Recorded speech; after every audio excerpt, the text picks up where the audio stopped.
Good morning, everyone. We're continuing here in the words of the Horowitz in the Sefer Mitzvahs HaKotzar.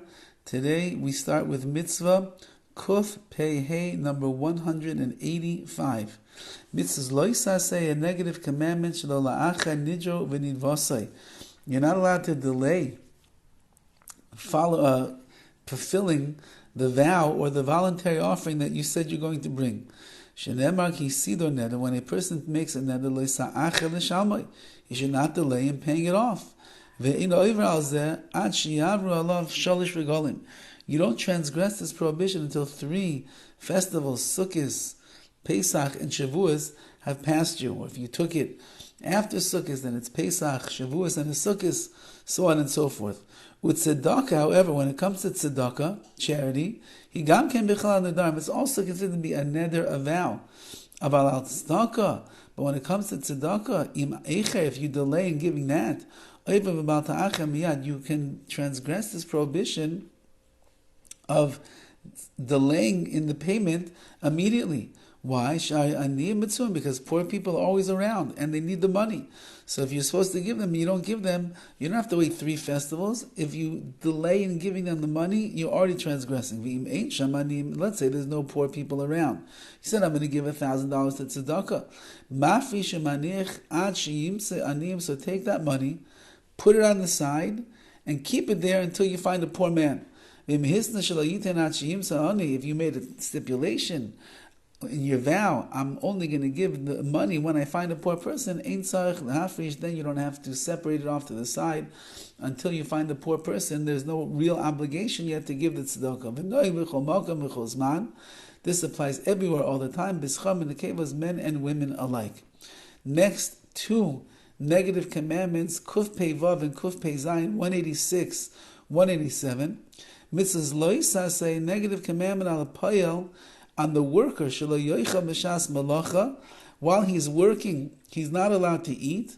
B'davar shegidulim min haaretz, that which is growing from the ground, ela bigmar malacha, he can only eat at the end of the work. If he's working in the field, he can't eat while he's working, only afterwards. Shenemar, like it says, v'chermesh leisanif al kamas v'yecha, it says, do not lift your sickle over your fellow's grain that is standing in the fields.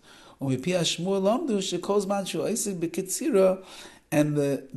Torah Shebal Peh, the oral Torah, teaches us that as long as a person is standing and he's harvesting and reaping, he cannot take the sickle to cut down some of the food to eat it for himself. It would be tantamount to stealing. It's not yours. It belongs to the person, the employee that you are working for over there, and therefore the food does not belong to you. You can't take.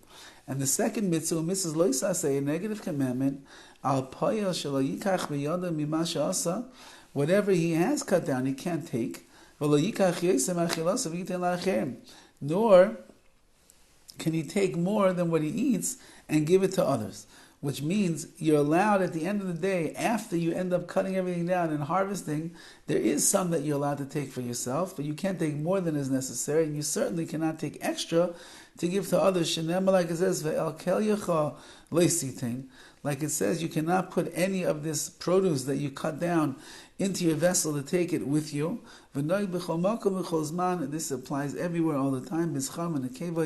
Men and women, you cannot be a ganav, you cannot be a thief from the fields and the food that you are working for. Kuf Pei Ches, negative mitzvahs lo yisaseh, the negative commandment, 188. If when an animal is plowing in the fields, you can't muzzle him so he should not be allowed to eat. So the person who's working, like we just said before, he's not allowed to take anything while he's working. But an animal, while he's plowing the field and he's working in the fields, you can't muzzle him, he has to take. Shenemar, like it says, leisachsem shor b'dishay. It says in the verse, you cannot muzzle an ox while he's treading on the grain. Echad shor v'echad kol behema v'chayet, not only an ox, but any animal that's busy doing its job. V'echad disha oikoi melacha shel gidulei karka, whether he's treading and plowing or anything else that the animal does that helps to grow the field, as long as he is out there in the field working, you can't muzzle him. Bein betalish bein b'chubar, whether the produce or the vegetables or the fruits are already detached, or whether they're still connected, this animal is allowed to eat anything. Bein chasama b'shas malacha, bein chasama mikoidim, v'afilu chasama b'koil. Whether you muzzle him during the work, or he got muzzled beforehand, or he was restrained by the voice, which means the owner said, hey, don't eat that.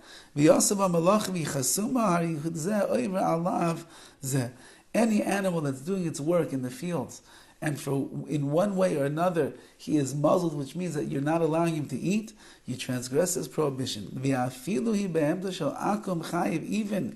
if the animal that you're using is that belong to a goy, to a non-Jew, you are causing tsar b'alechaim, you're causing pain to the animal. You're not allowed to do that, and therefore you transgress. This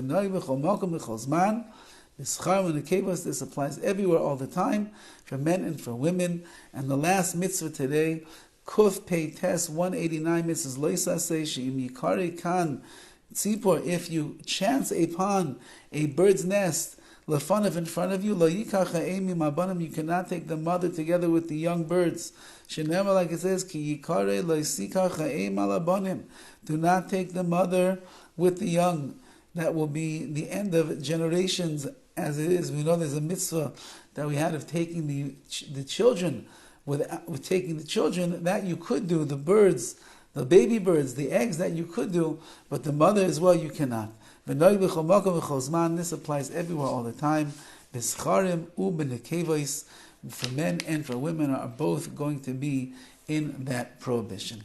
Have a wonderful day. As we mentioned before, heading towards the finish line of Sefer HaMitzvos HaKotzar.